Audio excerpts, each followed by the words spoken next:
All right, you're welcome back. It's time to take a look at the headlines, the first this week on TVC Breakfast. We're being joined by leadership and communication strategist, Dotun Ojon. Good morning. Good morning. Thanks for joining us. Good morning, Dotun. Nice to see you.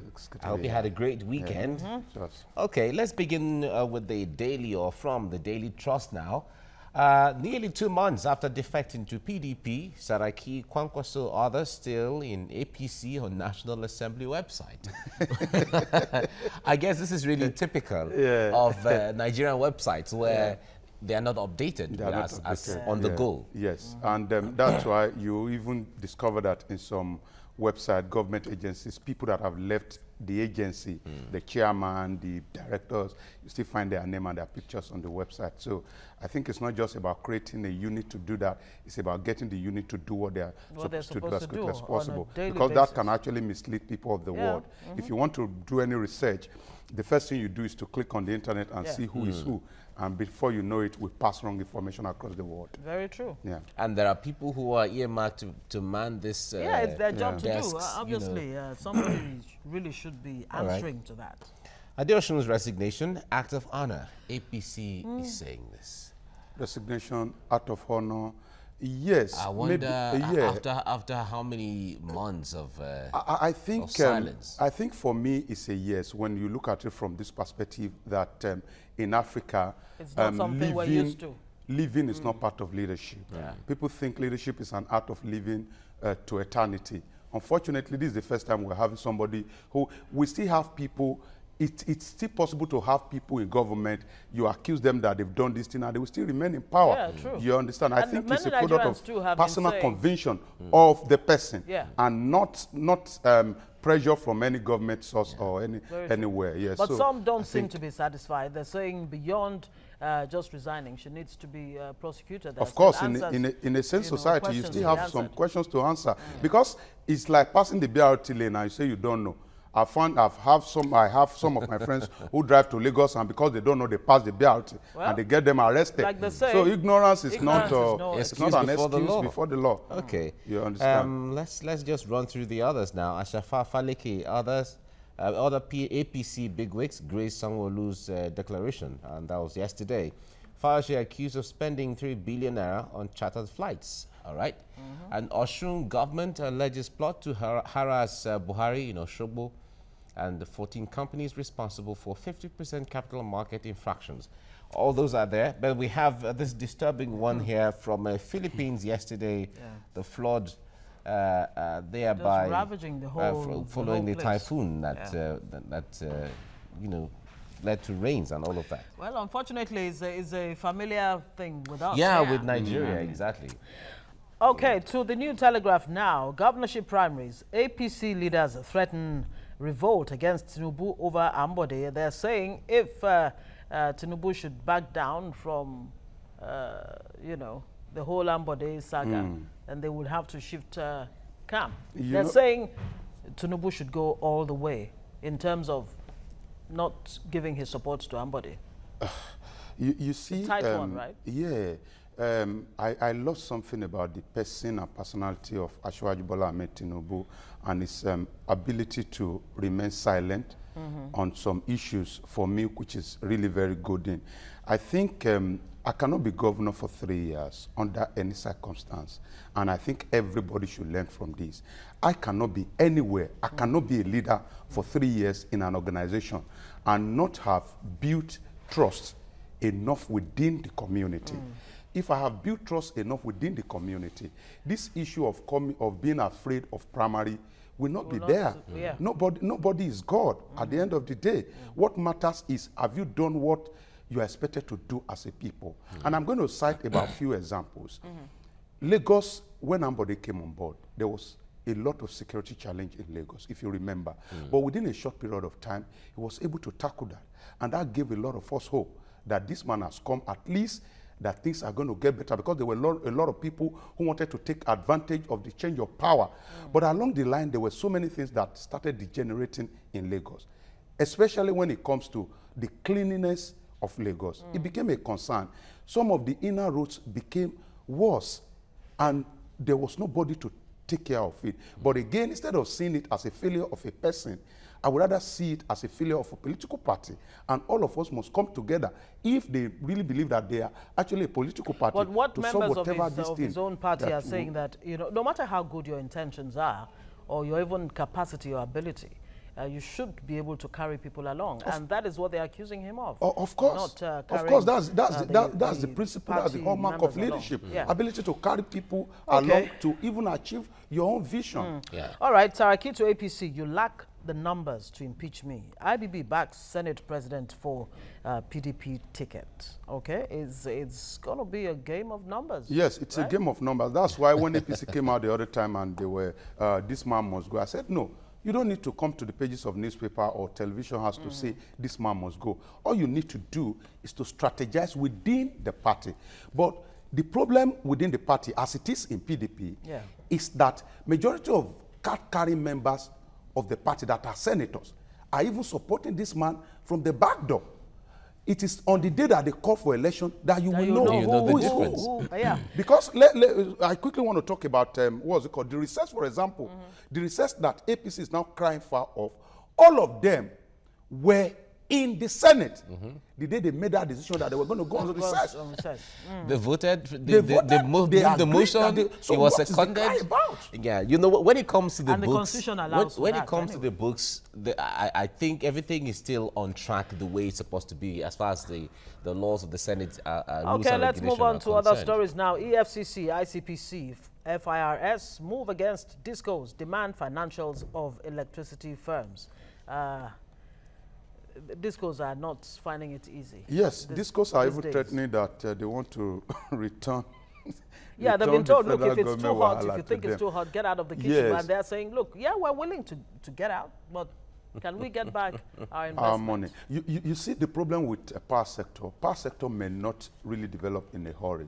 It will not develop the way we want it to develop. Yeah, but there's a foundation being even laid for it to develop, to start. See, the problem of power sector, on what you have now? The problem of power sector is beyond the problem of DISCO or GENCO or all these things. Principally, the people that are supporting the economy, people that are trading within the economy, that are giving our economy lifeline, have their investment here and there in the power sector, not necessarily in power holding company. These are majority of them import generators. They invest in generating manufacturing company. How do you want them to allow the power holding company to thrive when they have major investment in some of these places? But all of these things boils back down to government itself. Seriousness of government. Because the point there is government is bigger than any of those companies and all of that. So almost every sector has called for a review of the privatization process of the firm. Okay, let's move on. Yes, that's what our producer is saying. EFCC puts Fayose on customs watch list. Governor kicks. NLC demands probe and recovery of $10.13 billion from MTN. And fraudsters behind my naked video, says lawmaker. Okay? Says it was not a ritual bath. I saw that it was really funny. It was a really funny situation. But it's okay. Let's leave that for another day. Daily Sun is the next paper now. EFCC puts Ekiti Governor Fayose on watch list. Customs orders his arrest at border. Fayose alleges bias and witch hunt. Well, you saw the letters from EFCC. Yes. It went viral over the weekend. Yes. Yeah. First, I'm happy that there's synergy between these government agencies, at least that EFCC can communicate to customs immigration and even DSS and everyone. Secondly, if you look at the way Fayose has been behaving, even personally, I do not trust him to the point of actually waiting for on the 16th of October. But the point is, I am talking personally, I do not trust him to that point. And I think that's exactly what has happened with EFCC. But beyond that, Fayose is not, I don't want us to crucify him yet. Let's just hold on. Because a lot of people are talking as if once EFCC arrests Fayose, that's the end of the road for him. That is not true. From this, let's even do an analysis of this money we are talking about, the 4 billion or something. About 1.5 billion naira out of that amount of money was said to have been given to Senator Omishore. As we speak now, Senator Omishore is still contesting for the governorship seat of Osun State. All It shows that at the end of the day, all it those is are the still court allegations that will that decide. will decide, Yeah, exactly. and not EFCC. And ultimately, he has said that he enjoys immunity as far as today is concerned. Yeah. And until October 15th, when he hands over, You can't do nothing. there's nothing. Yeah. So when they invite him to say, okay, fine, but you need to come to answer for questions before October 16th, because he was saying, I hand over on the 15th, and the very I'll next come day, to you 16th, on at the 1 p.m., I'll be in your there. office. I don't trust fire. Let's move to the daily, we're still on the daily, Daily Sun. Politicians plotting to derail 2019 polls. APC, we can't scuttle election, will win, says CUPP, that's the coalition. Then Lagos Guba, I'll clear gridlock, restore values, says Sanwo-Olu, APC aspirant. And Saraki dares APC on impeachment, ruling party keeps mum. Federal government, HSBC's fight gets messier. Well, EFCC came out, in fact, giving details of account number with how much money's. Whoa. You see, I think both of them, both the bank and the federal government, and I know EFCC is a component of federal government, are actually right. If you look at how President Muhammadu Buhari began his tenure, economic-wise, it did not begin very well. And there were reports that he actually sidelined so many people who could help the government initially on the economic front. And now maybe the bank is actually afraid that this thing may happen again in 2019, which will further worsen the economic situation. Yeah, so but if what you the federal compare, government is I'm saying, coming. Dotun Ojon, because Yes. of time, is, look, it's hypocritical for the HSBC to, talk about corruption and the economy tanking if Buhari gets a second term. I am because coming to the that. HSBC I only part of tackled the side of the bank. That the bank, if you look at it, compare what happened with in 2015 when President Buhari actually won election, then there may be that fear. But having said that, we know that the majority of these banks are actually benefiting from corruption in Nigeria. And corruption under PDP, especially before they handed over in 2015, was at the height. We never saw it before in the history of the country. So if they are coming out, if the federal government is coming out, But is it different now? no, people still at the rate of what they have. At that point in time, they had access to a lot of money. So they were stealing a lot. And at this point, maybe because of the economy, people didn't have access to much money. And they are still stealing also. So, Still stealing. Okay, well, we wait to see at the end of the day, because the point there is, from what EFCC brought out, if all those monies are there based on truly how it, then you can imagine how much interest will be accruable to those funds since the past so many years. Mike, I believe those monies are actually there. Some of these people that are coming out to say they are sent, especially the Westerners, they actually benefit from corruption. And they try as much as they can to support corruption indirectly. So I believe totally that the monies are there. But again, we should look at the issue of the economy as raised. I don't want a situation HSBC, of, right? yes, we should look at it. All right, to the punch now. EFCC Customs place Fayose on watch list. Immigration, DSS, police to monitor governors' movements. Tinubu's man, Sanwo-Olu, formally declares ambition. PDP reiterates offer to Ambode. Will he take up the offer? PDP. Or should he? Okay, maybe I think you were supposed to do Vanguard first. Vanguard first. That's the lineup. Yeah, exactly. But incidentally, thankfully, it's the same thing they're all saying anyway. Yeah, Vanguard and Punch are moving on the same. Lagos Sanwo-Olu battles Ambode for APC ticket. Is it a fait accompli? Yeah, we can't tell now because you see there are interventions here and there according to report. I have not been able to confirm some of the report. There are interventions here and there, and I know that no matter how bad you may think Ambode is, no matter how bad, he has some milestones. Milestones is a good manager when it comes to resources. And that should be the first thing that we should look out for in anybody. But again, whatever you are managing should be at the benefit of the people. There are a lot of projects today in Lagos that at the end of the day will benefit Lagosians. The pain may be actually not normal as we speak now because many of them are not strategic.